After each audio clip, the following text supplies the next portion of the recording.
Bonsoir, il a échauffé les esprits à la Chambre et aujourd'hui le voici au frigo. Le dossier BHV est une fois de plus gelé par une procédure initiée par les francophones et cela après un nouveau coup de force flamand. Cette nuit en effet, les députés du nord du pays ont mis la scission de l'arrondissement électoral à l'agenda parlementaire. Récit d'une longue soirée à la Chambre, Nathalie Guillemin. La presse l'avait annoncé, les députés le craignaient. Le dossier BHV a pourtant joué au chat et à la souris hier soir au Parlement. Bien après les directs des journaux télévisés, les techniciens rangent le matériel. Quelques députés débattent toujours du programme du gouvernement. Il est plus de 22h30. Dès le 1er octobre 2008, sur un salaire minimum de 1360 €. Discours austères alternant avec une ambiance parfois survoltée.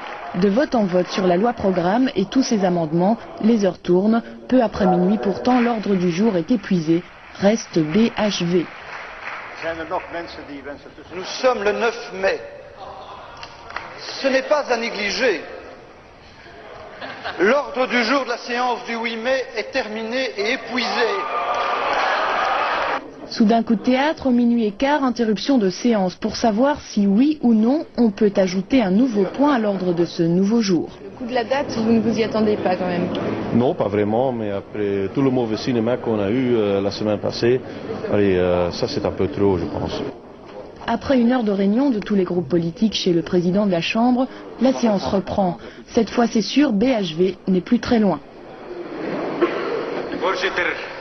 Monsieur le Président, chers collègues, nous cherchons une solution négociée sur Bruxelles-Vilvoorde.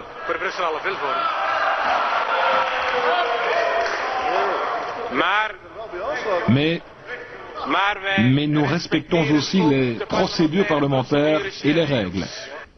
Il est 1h30, le CDNV demande de mettre le dossier BHV à l'ordre du jour. Les groupes politiques francophones tentent encore de les en dissuader.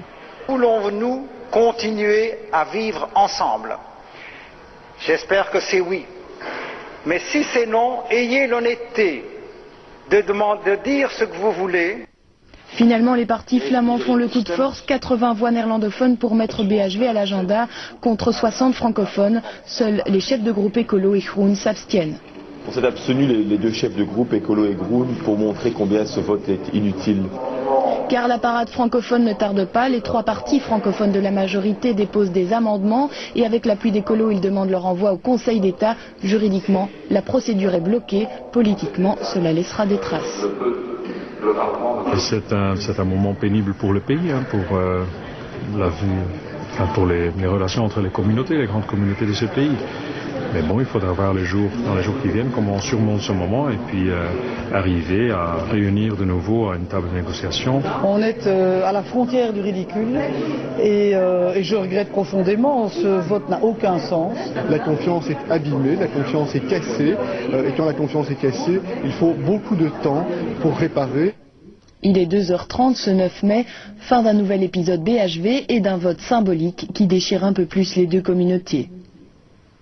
Et l'épisode du jour, eh bien, il se jouait à la COCOF, le Parlement francophone bruxellois. C'est à l'unanimité que les 62 élus ont lancé une nouvelle procédure en conflit d'intérêts, soit de quoi temporairement paralyser le dossier BHV et donc enlever une fameuse épine du pied du gouvernement.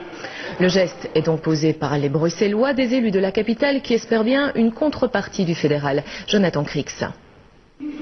La COCOF ou le Parlement francophone bruxellois. Ici, on n'a pas vraiment l'habitude d'être sur le devant de la scène, comme c'était le cas ce matin. Car aujourd'hui, ce sont bien les Bruxellois qui ont lancé la fameuse procédure en conflit d'intérêts.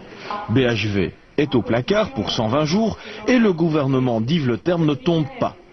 Amusant que le coup de pouce vienne justement de ce Parlement francophone bruxellois, la COCOF, souvent décrié par certains politiques flamands.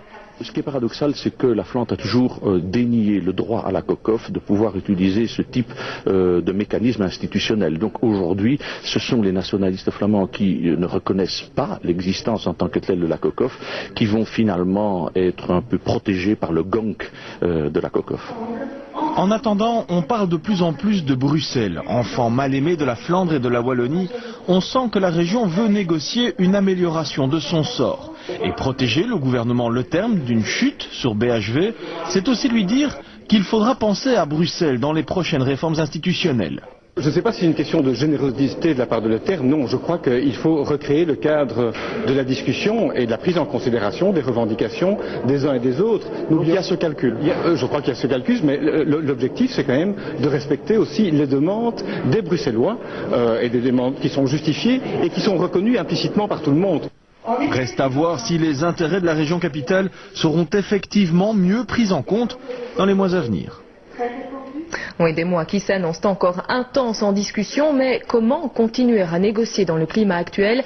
Pour la majorité des politiques flamands, la crise est tout à fait surmontable. Jean-François Noulet. Ce qui s'est passé hier à la Chambre n'était peut-être pas souhaitable, mais était devenu inévitable. C'est ce qu'on pense en Flandre. Quant aux conséquences, aujourd'hui, il faut relativiser. Les francophones pensent que les Flamands ont mis à mal la confiance et mis en péril la suite des négociations. On ne voit pas les choses comme ça au nord du pays. Non, il n'y a pas de coup d'arrêt.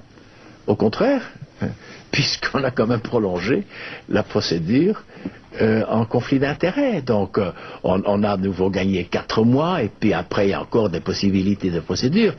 Pour l'opposition, c'est le gouvernement qui est responsable. Yves Le Terme n'a pas trouvé de solution à BHV et les partis francophones ne l'ont pas aidé.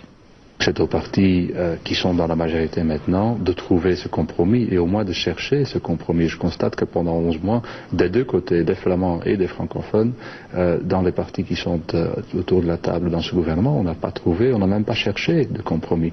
Et maintenant, puisque le dossier communautaire doit toujours être réglé, on appelle à la raison. Il faut que le 15 juillet, aux alentours du 15 juillet, c'est dans l'accord du gouvernement, qu'on trouve quand même une solution à BHV, parce qu'alors c'est là, à ce moment-là, que de nouveau ça va paralyser le monde politique. C'est pas d'aujourd'hui là que ça va être paralysé, mais c'est à ce moment-là, s'il n'y a pas de solution, qu'on se retrouvera devant une situation qui, tant pour les francophones comme pour les flamands, va être quasi impossible dans l'opinion publique.